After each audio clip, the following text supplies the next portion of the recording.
In the book of Acts, we come across a powerful scripture that clearly reveals the identity of the Holy Spirit. In Acts 5:3-4, Peter confronts a man named Ananias, asking him why he lied to the Holy Spirit.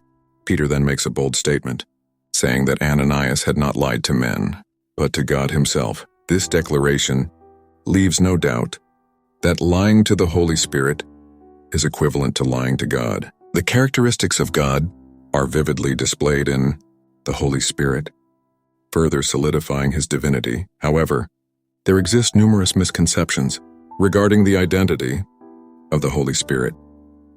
Some perceive him as a mystical force, while others view him as an impersonal power bestowed upon believers. So what does the Bible say about who the Holy Spirit truly is?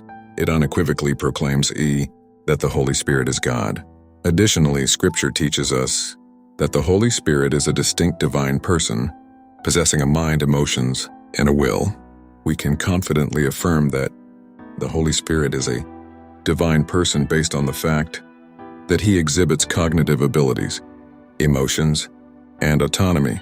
The Holy Spirit thinks and knows, showing his intelligence.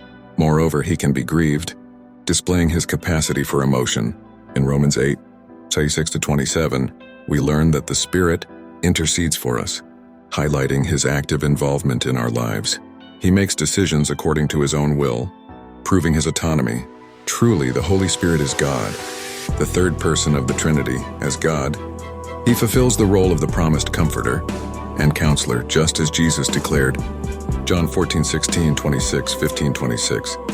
By understanding the identity of the Holy Spirit, we can fully embrace the significance of his presence in our lives.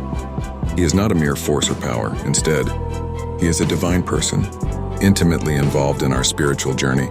Let us seek a deeper relationship with the Holy Spirit, acknowledging him as God and embracing his comforting and guiding presence